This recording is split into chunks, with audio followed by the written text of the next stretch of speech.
there is a serious problem with an infiltration of the black Hebrew Israelites into some of these congregations. And if you could pick it up from there. Well, yeah, it's so, there's so much that it's difficult to know really where to begin. But even if we went all the way back to the first time we see the Hebrew Israelites sort of appear on the landscape, they've always sort of been a leech on the church. What I mean is that's where they get their members from, is sort of the lifeblood of the church in the city. Much like in some ways the Jehovah's Witnesses. Very frequently, the stats I've seen are that most Jehovah's Witnesses that go that way have been prior involved in some way in some kind of Christianity at some level. They're poorly churched people, and the Jehovah's Witnesses come along and swoop them up. See a very similar phenomenon. You don't hear a lot of atheists going into Hebrew Israelism, for example, but you do hear people who say, I went to church, I tried that. So going all the way back, I mentioned yesterday, William S. Crowdy, 1896, he had a visionary experience where a voice told him that the blacks of America were actually the Israelites of old. He began a church called the Church of the Living God.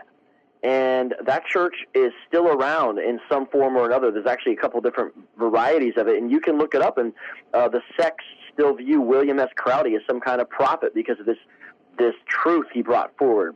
Another example is F.S. Cherry in 1915 out in Philadelphia. And a lot of these guys came out of a Christian background, and then they swooped Christians into their movement. Another one in 1900, Warren Robertson, 1900 in Virginia. The name of that group was the Temple of the Gospel of the Kingdom. And so my point is that this has always been the case. You could call Hebrew Israelism a parasitic movement. Maybe you could say it's Dracula. It's a vampire upon the neck of mainly the black church. But as the movement's growing, it's also getting more and more Hispanics and Latinos involved as well into some of the groups. So now the problem is just becoming exacerbated because Christianity's sway is falling away, not only in the broader culture, but even in the black community. And so it's sort of easy pickings more and more. The Hebrew Israelites have been trying for years to move into the Bible Belt with very little success. It's mainly been a northeastern phenomenon. However, the past 10 years, really even the past 5 years, Chris, that has changed. Now you're seeing these camps pop up all over the Bible Belt, from Tallahassee to Oklahoma and everywhere in between, without exception. That's one of their largest growth sectors now, is in the South. And so this is a problem. And not only that, you actually see examples of some actual churches flipping, where the pastor actually flips the church into a Hebrew Israelite congregation. Now, granted, these are syncretist-styled churches. They're not identical to the guys out on the street with the sandwich boards and the picket signs and the laminated posters. They're not as bad. However, they still all have those doctrinal problems I mentioned yesterday, which is denial of the Trinity, a denial of Christ's divinity, a denial of the Holy Spirit's role and personhood, who he is, some kind of works-based salvation. Usually they say you got to keep the law to attain some kind of salvation, and some kind of ethnic hierarchy. All five of those errors they still have. I could give example after example, but that's kind of the introduction to the problem, Chris. Yes, and by the way, I don't know if you're aware of this, but I have a friend who is a thoroughly knowledgeable expert on the Unification Church, the Moonies, as they have been called, who has told me that, unlike what many people wrongly think, the Moonies are actually a larger cult than ever before, and people don't realize it because they have many, many, many, many names that they use other than the Unification Church, and they have infiltrated predominantly black and Hispanic churches in the inner city as well, because they also offer these churches a lot of financial support. And he has told me that many of the ministers in the inner city have been duped into Moon's heretical doctrine. Yeah, that's bad. Now, there's the difference, of course, is the centralization aspect is absent in Hebrew Israelism. There is no governing body.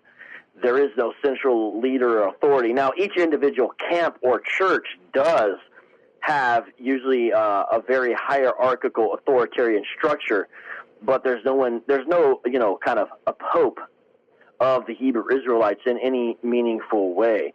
That's what even makes it more concerning to me, because it's such an organic thing.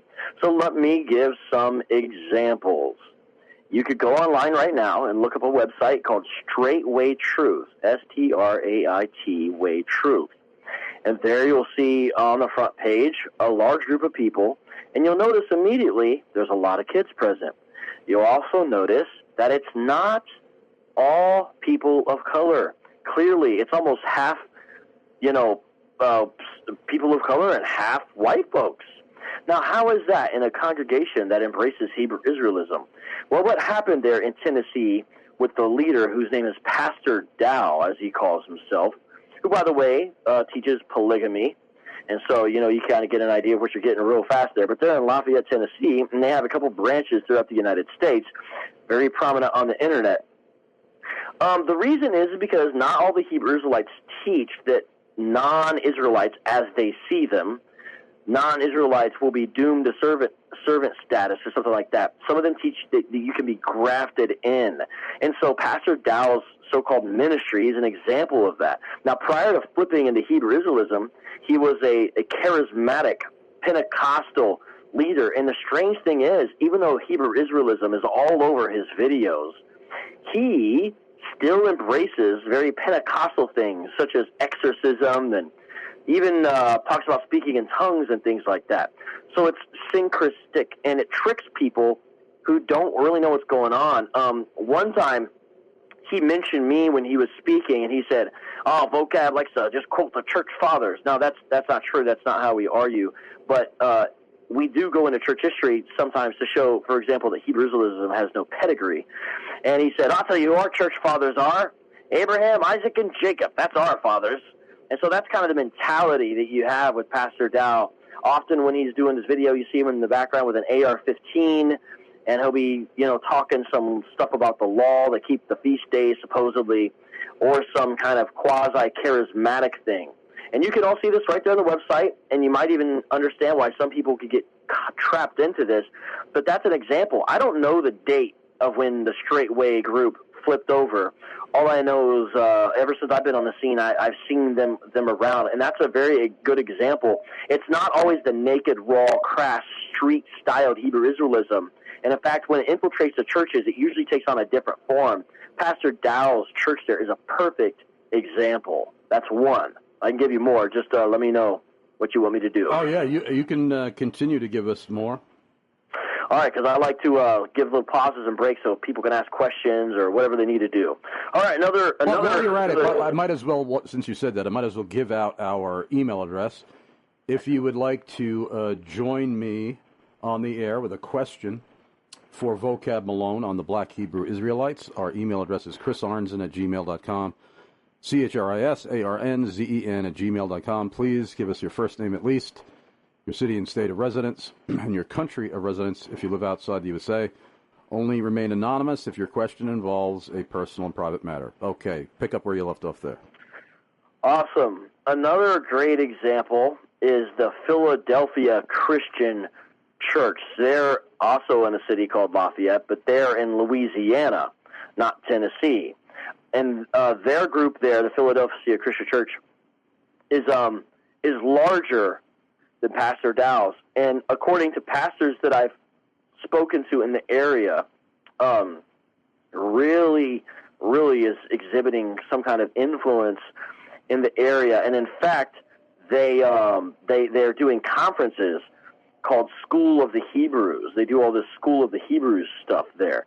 Now, let me show you something to show you how pernicious and sneaky basically a Hebrew Israelite church, because there is such a thing now, unfortunately, can be by reading simply here the About section under Pastor Omar Thibeaux.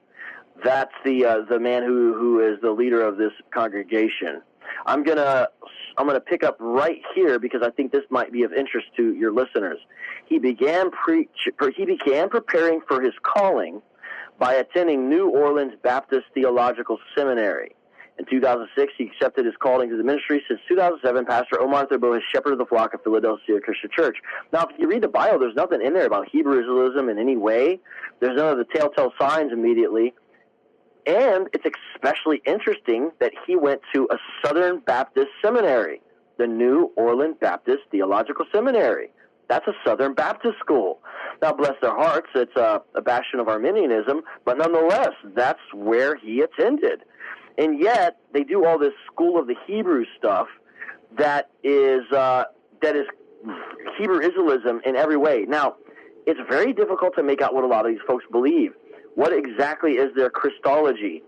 It's not fully determined yet. What is, some of their other views?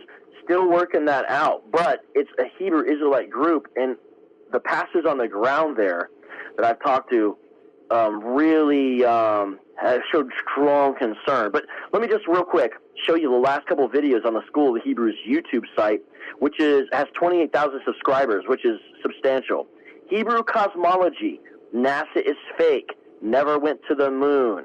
Hebrew cosmology, the globe is false science. Hebrew cosmology, the earth is not a globe. Now, you may be saying, what does that have to do with anything? Well, probably a quarter of Hebrew Israelites are flat earthers.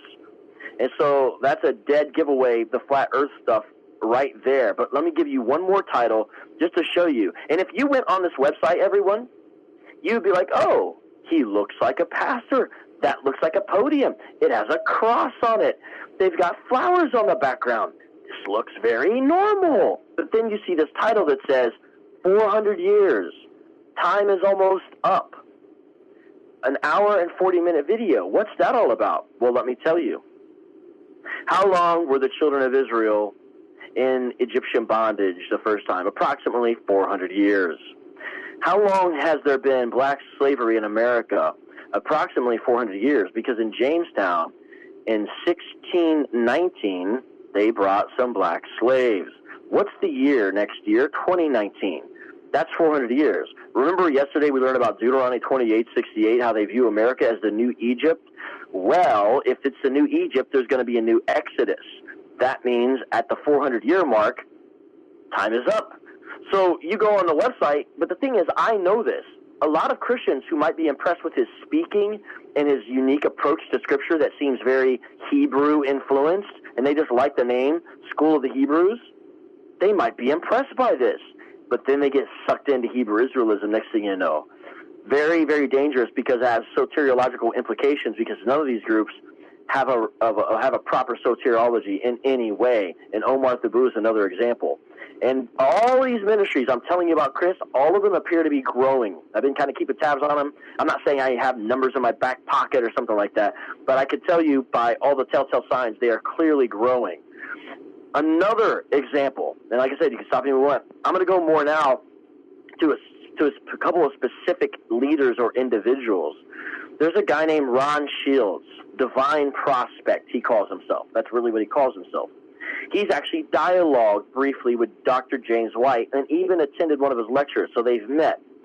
Who is Divine Prospect? What's his deal? Well, he's in Atlanta, Georgia, and historically, he's been seen as some kind of champion for the Hebrew Israelites because he's by far the most gifted of them in the academic area. They generally are not very strong in that area. Divine Prospect, a.k.a. Ron Shields, has defended them against attacks by other groups, including me. So him and I have debated and dialogued because I've seen by some of them as a threat to Hebrew Israelism. Well, what's been happening lately with him? He has been transitioning. He's trying to take his Hebrew Israelism that he's by far their most notable apologist. He's trying to take it into the churches. November 2nd through 4th, there was a men's conference night hosted at King Emmanuel Missionary Baptist Church. All the men pictured here are all pastors. In fact, one of them is from Hartsville Presbyterian. Now, I don't know what kind of Presbyterian church he is, but one of the speakers at this conference was actually a Presbyterian. And you can go and see this online as well. Guess who's speaking at the conference? Ron Shields speaking at the conference as well. This is a Hebrew Israelite. This is somebody who, when I debated him, said that he was agnostic in regards to the bodily resurrection. This is somebody who believes that there's a council. This is someone who's a henotheism. I'm not going to get all the details, but basically he believes in multiple gods. This is somebody who said that you can't even fully fault the Canaanites for the child sacrifice they did because that was their cultural way to worship, and Yahweh hadn't appeared to them, and so we can't condemn it as all-out immoral. And these are things that all came out in debates I did with him. The list goes on and on. This is someone who denies Trinitarian baptism. Him and I tangled on that in Matthew 28:18-20, and he claimed it was a textual variant. And James White actually had me on the dividing line to, and I say this humbly, but I say this also talking a little bit of trash, put the total academic smackdown on Divine Prospect's claim textual variant in Matthew 28:20. So this guy is speaking at a men's conference at a missionary Baptist church. So there's a couple others I'm going to give, but I need to take a drink of water and hear what you have to say, Brother Chris. Well, I'm wondering, in your opinion, from what you've observed and because of your interaction with these folks, what is the draw for a church to become so fascinated and intrigued and impressed by different versions of the Black Hebrew Israelite movement that they would open up their doors and put out the welcome mat and invite these people into their pulpits and actually allow themselves to be transformed from one degree to another to embrace their teachings, that they will become allies with people that deny historic Christianity. And I'm sure that there are other reasons, but is that what you see going on here with the Black Hebrew Israelites? Is it something different? Well, when it comes to Divine Prospect, for example, Ron Shields, who spoke at this men's conference, I don't think any of these other speakers have any idea who he is or what he's doing. I don't know who he knew at the conference to get on, but I get the impression that they don't really know. They just think he's a young man who's intellectually gifted and speaks well or something like that. I don't think that they actually understand. Now, what it does is it makes him appear more credible in the eyes of some of his followers, of which he has a substantial amount. He also teaches polygamy. He's a polygamist as well. These groups, they have different ways to infiltrate. Now, in regards to your question about people who are more knowingly doing this, well, this is tough because, to be honest, I see sometimes some of the same kind of hypocrisy within other churches. For example, I think, some of the coziness that churches have gotten with Donald Trump and some of the people that have been speaking at engagements such as at places like Liberty University, or what you see down there with the, I forgot his name on top of my head, but the pastor in Texas who has these basically 4th of July celebrations inside a congregation there, and you see this Pastor Jeffress, you're talking about. Yeah, you see this kind of compromise because there's a lust for worldly power and stuff. And back in the day when Glenn Beck was more popular, he threw this rally at the White House lawn, and he's praying Mormon prayers, basically, and the evangelicals are there, Glenn Beck, amen, and all this. It's just, what is going on? Well, so there's a susceptibility to this kind of compromise, no doubt, no question. But here's what it is. It's almost like, just like, I'm not saying this is excusable. Some people say, well, Donald Trump did this, but he also did this. They're kind of weighing his negatives and positives in their mind. Well, a lot of these folks, in regards to some of the people you mentioned, do the same thing. And I'll tell you what I mean. Farrakhan certainly got problems. He's a heretic. He's a false teacher. But in the Nation of Islam's heyday, when they would decide to clean up a block, Chris, they had the power and clout to push off drug dealers from the block in the neighborhoods. They would literally guard the projects, and the drug dealers were vacant. Now, the Nation of Islam they're really shrinking in size and influence. as this happens, they're not able to do those kinds of things. But people remember things like that, and they see Farrakhan speaking about fatherhood and being a man and being a leader and starting your own business and taking risks. And we, people on the outside are just like, well, yeah. But see, they see that, and it's almost like, well, he's got these eccentric things. We'll kind of put those on the side. So there's all these challenges, and what I'm trying to do, Chris, there with that is not make excuses. I'm trying to give people sort of an empathetic heart. I'm not trying to excuse anything. I'm not an apologist for the NOI, Nation of Islam, but I am trying to give people an empathetic heart that helps them to kind of have a window into the problems in the community, so maybe where they kind of understand how this compromise could happen. Now, when it comes to the Hebrew Israelites, it's somewhat similar because there's churches who feel like detached from Christianity, detached from history. They practice a Christianity that feels detached from the history of the Christian church, and they practice Christianity that feels very detached from the context of the Bible. And all of a sudden, this Hebrew Israelite starts bringing up things from the Old Testament and connecting things where they never saw these connections before, and it feels like, I'm getting connected to the actual roots of Scripture again. Because remember, a lot of times these, prior to this, were prosperity churches or maybe extreme type of Pentecostal churches. And so this Hebrew Israelism looks like a much more robust doctrine than what they were getting into before. So it actually, to a lot of people, feels like an elevation, a step up, believe it or not. And I'll give you an example within mainstream, to an extent, Christianity as well. This is happening with something called the Hebrew Roots Movement. There's something called the Hebrew Roots Movement that infiltrates a lot of churches, especially those who have tendency or lean in the direction of what you might call Messianic Jewish. And Hebrew Roots has really created a problem for a lot of these churches because they do this thing called the one law. Sometimes they'll call themselves the one law people, saying there's one law for Jew and Gentile, and they use that as some kind of excuse to basically just go back to Old Testament stuff, much like Judaizers of old or the people that the author of Hebrews is warning against lining up with. And so this kind of thing is happening in other places as well. So you see that there as well. And then this. You see pastors taking three offerings a service, driving around in fancy cars, talking, with all these catchphrases and all this kind of stuff, and kind of amassing power for himself. And I'm not saying you see this everywhere, because this is what some people's perception is and some people's experiences. This is not the case with everybody or everything. I'm just telling you sort of the view that I get from a lot of Hebrew Israelites who used to identify as Christians in some way. And Hebrew Israelism comes along, and it looks much more modest. It looks much more humble. It looks much more democratized. The men are going to be part of the leadership all of a sudden, not just one guy up there. It looks much more masculine. It looks like a very attractive alternative. And not only that, instead of talking about making the pastor's pockets fat, basically, with his new jet or a spaceship to preach the gospel on Mars, like Creflo Dollar said he wanted to do if we ever discovered life on Mars, what do you have? You have somebody who's talking about economic empowerment in the community.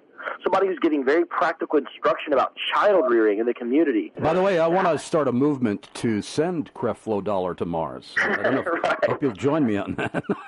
Right, yeah. I don't know if the cost is worth it, but maybe we could get one of those Acme rockets or something like that. But yeah, it's a real issue, and so it's really multifaceted with what's going on, and some people just don't know. Meaning, when these things are happening, or these guys they just don't understand really exactly what's happening. Sometimes they think it's just another Christian group. Oh, they just meet on Saturdays. A great example of that is the Gathering of Christ Church. I mentioned them briefly yesterday.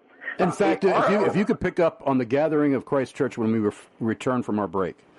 Yes, sir. And if you could pick up where you left off, the Gathered Church of Christ, or I can't remember the name of the cult that you were talking about. The Gathering of Christ Church. There you go. They do descend out of that radical faction called One West from New York that I mentioned yesterday. However, they've modified enough of their positions now that if you went to their website, as I have done, or attended one of their services, you might almost think you're just going to a Christian church that meets on Saturday. Now, James White actually debated their head leader, a man named Elder Rakah, twice. I set up the debates. The debates are very interesting, and they really expose the lack of knowledge that the leader of the second largest Hebrew Israelite camp has. The first largest is IUIC, and the second largest is Gathering of Christ Church as far as the One West groups go. Now, GOCC, I've known of people who mentioned they went there and they thought it was just a different style church, but they thought it was a church. And, you know, they've thrown away with the hardcore slavery doctrine that white people and Japanese and Chinese and Arabs and Indians will go into slavery for all the kingdom. They've thrown away that into a doctrine that says you just have to recognize us as the teachers, but you can still fellowship with us as brethren. And so they'll have white people, for example, eating at their Passover feast, something that the other more hardline groups criticize them for. But it's made them look a lot more like, I mean, just think about the name, Chris, Gathering of Christ Church. That almost sounds like you could call a Calvinist church that, doesn't it? Right? The elect, yes. Yeah, seriously, and now they have a different understanding of that. But that's another example. Is it's very sneaky. And here's what's going on: the more this thing grows, the more it diversifies. And I was talking to Pastor Eric Mason about this the other day, and we were quite concerned because he was showing me some videos he had found of folks who were clearly middle to upper middle class who were espousing their version of Hebrew Israelism on some of these popular internet videos that he had found. And we watched them. And he said, this is troubling, Vocab, because when something starts taking root in the middle class, that gives it stability. And he said, this is a real problem. And he leads a Reformed church out there in Philadelphia, Philly. And he's most certainly right, because the younger Hebrew Israelites movement, when it was younger, was comprised a lot of kind of wayward young men or burnt-out older men, to be honest with you. That is changing. And one time I went to, now, this isn't directly related to the infiltration of Christian churches, but one time I went to one of these services on a Saturday at the local IUIC congregation, and I just waited outside and kind of observed. I didn't go inside or anything, although I did talk to them at the end. But anyways, I was shocked at the amount of full-fledged families coming out of there. These are middle-class people who love their families, who have professional jobs, and are caught up in a really dangerous cult. So people, I think, are unaware of what's happening, and here's usually what happens. People are unaware until they run into Hebrew Israelism, like a friend or a family member or somebody that they knew from church or Bible college years ago. Then they start to realize how big of a problem it is and how ill-prepared they are to deal with it.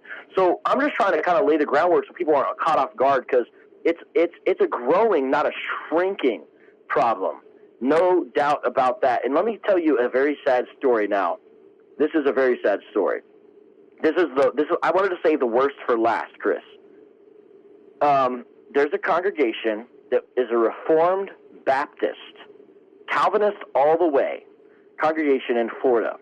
Both of the founders, the head elders, are highly trained in seminary. They had graduate degrees and above from Reformed seminaries.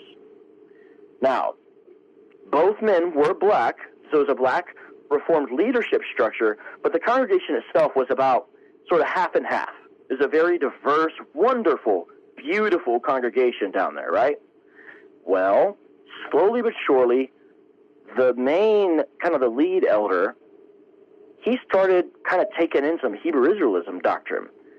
And the other elder did not really realize how serious it was. He just thought the elder had some interesting questions, you know. Next thing the other pastor knew, the other elder, and according to the congregation, because I interviewed them, this is one of the smartest men almost all of them had ever known in their life, they said. So it really shook up this congregation. Said, hey, I'm a Hebrew Israelite now. I've rediscovered my roots, and I am leaving. And he had done a lot of groundwork convincing the congregation, but to the point where about half the church left with him. That is utterly amazing. You're talking about a trained man, yep, theologically trained in the Reformed faith. So this is obviously one of those glaring examples of the supernatural powers of darkness, because obviously no sane and educated person would adopt these these evil and insane ideas? This church, well, because I went down there and visited them in Florida and spent some time with them after this happened. This church was certainly one of the most Calvinistic churches you could ever go to. I mean, they're very deep into the Reformed faith in every way you can imagine. And it's a real tragedy because what happened is it went from a mixed congregation church, basically black and white church, to a church with one black family. The remaining elder was the only black family left. They all left. All the folks left with them. So some pretty tough stuff. And so that's kind of a shocking thing. But the thing is that happens. And unfortunately, I haven't even given all the examples. I have another example I could share about a Christian rapper who's actually not really a Christian rapper, who's infiltrating Christian rap circles in Buffalo, New York. I have another example I could give about the pastor in Texas who turned his keys over to one of these camps, and the camp he turned his keys. When I say keys, I mean the keys to the actual physical building of the church. This camp that he turned his keys over to, the ISUPK, is one of the most hateful groups out of the whole Hebrew Israelism spectrum. I mean, they are vicious in their racism. There's no nuance with them at all. And so this is a problem. And I know it's not on everyone's radar, Chris, but what I'm trying to do is spread the word so there's a proactive awareness. And what the church can do is be proactive in some of the issues because there are real felt needs that are going on here. And the church can say, let's recognize some of these legitimate concerns and deal with them with gospel solutions. Because if we don't, there's a real danger that some cult will come along with what seems to be an answer. Because remember what Dr. Walter Martin said so many years ago: the cults are the unpaid bills of the church. And I do think there's a lot of truth to that when it comes to Hebrew Israelism, Chris. Yeah, this is pretty frightening. I think it would probably be good to remind our listeners the 4 or 5 primary distinctives of the Black Hebrew Israelite movement that they share in common, at least because it is a multifaceted group, as you have been explaining. The big one for them, anyway, is the ethnic hierarchy. Now, I just mentioned ISUPK, which took over a Christian church in Texas. ISUPK are unadulterated racists. And if you ask them about this, they'll say, well, God's a racist. Look at Romans. It says, Jacob I have loved, and Esau I have hated. They equate Esau with the white man. So they say, look there, God himself is a racist. So, yeah, we're racist too, but that's the way you're supposed to be as an Israelite. So they're all the way there. And then there's the other groups I mentioned, such as GOCC, which will have white folks and folks of Asian persuasion hang out with them at their Passovers and call them brother and sister. Yet, they all have some version of an ethnic hierarchy with the tribe of Judah, who they identify as black Americans at top, and the Benjamites, whom they identify as Jamaicans and whatnot, right behind, and the Levites, who they identify as Haitians, right behind, and everybody else kind of falling in line. They all have an ethnic hierarchy, and in some way or another, it results in ecclesiastical constrictions. I heard of a story of a man who was a teacher in Israel of God, which is supposed to be the most moderate group out there, and he was a very popular teacher. Well, he found out his lineage was different than he thought much later in life, after he was already a popular teacher in this Israel of God movement, meaning his father was basically white, and he didn't realize this, he didn't know this. Well, since they consider lineage to be on your father's side, guess what happened to this teacher in the Israel of God, who was a very popular teacher? They set him down. He's not allowed to teach black people, because even though he looked black to them, his father was a white man, and so he doesn't have the biblical authority to teach the Bible. He can only learn. That's an ethnic hierarchy if I ever saw one. The other ones are meritorious works-keeping soteriological systems, basically some version of a works-based system. And I gave the example yesterday of, actually, this would be funny to ask Brother Jay about if you get around to it. He debated a Hebrew Israelite, a guy out of Chicago who now lives in Arkansas, and in that debate, even though Brother Jay quoted all the New Testament passages about circumcision being, availeth nothing now in the New Covenant, he asked him, so do you need to be circumcised to be saved? And the guy said, yes, you got to be circumcised. So they all have some version of a works-based salvation as well. They all deny the Trinity, and they all deny the deity of Jesus and the Holy Spirit. So those are 5 big problem sticking points for me. Now, do they have, I'm sure that they do, if you could tell us what some buzzwords and catchphrases and things like that, where if a church is being visited by strangers who seem to be religiously knowledgeable about certain things, but they're not quite sure whether they are, quote, quote, kosher, how would one typically detect that they are speaking to a black Hebrew Israelite that might not come out and use that phrase? If they start asking about who fulfills the curses of Deuteronomy 28, if someone starts asking that, even if they're saying, that's a dead giveaway. If they start talking about who are the people of this book, if they kind of use some kind of terminology like the people of this book in the modern era, that's another dead giveaway. If they're overly interested in the ethnic identification, or in their mind, the proper identification for Jews or Israelites in their modern era, that's another giveaway. If they point to verses about Sabbath keeping and then say, well, why are we here on a Sunday? Now, that could be a Hebrew roots person, to be fair, but that's another thing that a Hebrew Israelite will do. Also, if they show signs of sacred name movement, the sacred name is where you've got to have the right name of God to kind of please him. Jehovah's Witnesses are guilty of this, even though they don't even have the right name anyway, because Jehovah's, of course, is anglicized. But if they make some big deal about the actual name, that's another giveaway as well. If they keep on using this phrase, our people need to keep the laws, statutes, and commandments. If they keep on repeating something like that, some variation of laws, statutes, and commandments, that's another dead giveaway as well. So there's a number of things right there. Another thing, of course, is a great lead-in for them is they often try to prove that Jesus is black. They do that as a way to get their doctrine sort of foot in the door, because once a person's convinced Jesus is black, they're more willing to listen to the whole Hebrew Israelite schema. The way the Hebrew Israelites generally do that is going to Revelation, and they'll say, look, he had woolly hair. Now, the text, of course, doesn't say that. It says his hair was white like wool, which has to do with the splendor of Jesus. That was actually brought up. I don't know how old you are, but that was actually brought up on the old sitcom from the 70s. Yes. Yep. It's funny, Chris, that you mentioned that. The reason I know that is not because I watched it. It's because Hebrew Israelites always talk about it. They love that clip. They love that clip. So, yeah, that's an example. And what did the lady say? She said it looks like Ned the Wino or something like that. You know what's funny about that, Chris? The Hebrew Israelites actually teach that the flame or the fire, the red eyes of Jesus that are portrayed in Revelation, they actually teach that, some of the groups teach that that's Jesus drinking alcohol, and he's ready to smash on his enemies right after he just drank alcohol. Some of them actually do teach that's from being red-eyed from drinking alcohol. Wow. I'm not even kidding.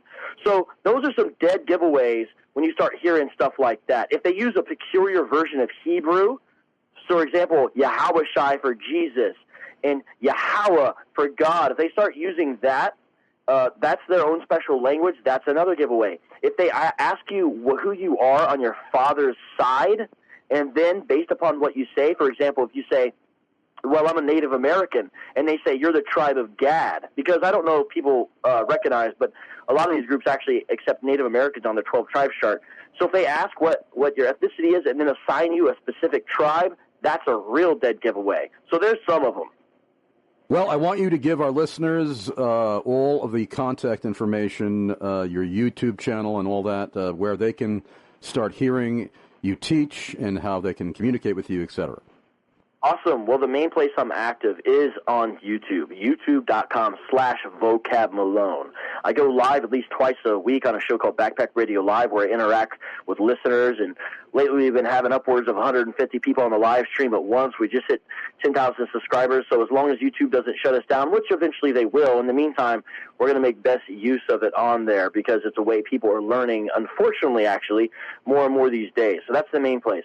Then on social media, from Periscope to Twitter to Instagram to Facebook to Gmail to Snapchat, all those different social media, I'm the same across the board, at Vocab Malone, VOCABMALONE. Literally, it's the same on all those social media platforms. And so I'm easy to track down that way. I do have a couple of traditional websites, such as vocabmalone.com and another one called backpackradio.com, another one called Apologist.com, but that's not really where I'm most active. I'm most active on social media. And my book is available on Amazon. Just type in Vocab Malone or type in Black Hebrew Israelites. It's usually the 4th or 5th entry to pop up. Great. Well, thank you so much for very late notice being our guest today, and also thank you for introducing me to our second guest who will be coming up after the station break, Jaron Scheider, a.k.a. Brother Jay, who's going to be giving his testimony as a former Black Hebrew Israelite who is now all to the praise, honor, and glory of Jesus Christ, a born-again believer. So thank you so much, Vocab. We look forward to having you return to Iron Sharpens Iron Radio in the near future. Thank you so much, Chris, for being faithful in the ministry God has given you, and I look very, very much forward to hearing Brother Jay's interview, because he's one of the most dynamic, exciting guys involved with this whole area. I love hearing him speak, and I think your listeners will be greatly blessed by a story of hope and empowerment through the gospel, and it's affected his whole family, and I've been able to meet them in Texas, and they're just wonderful, beautiful folks who are still recovering in many ways, but have experienced the grace and redemption of Jesus in a new, powerful way, and it's a beautiful, beautiful thing to see. Great. Well, God bless you, brother, and we look forward to hearing from you soon. Yes, sir. God bless. Thank you, Chris.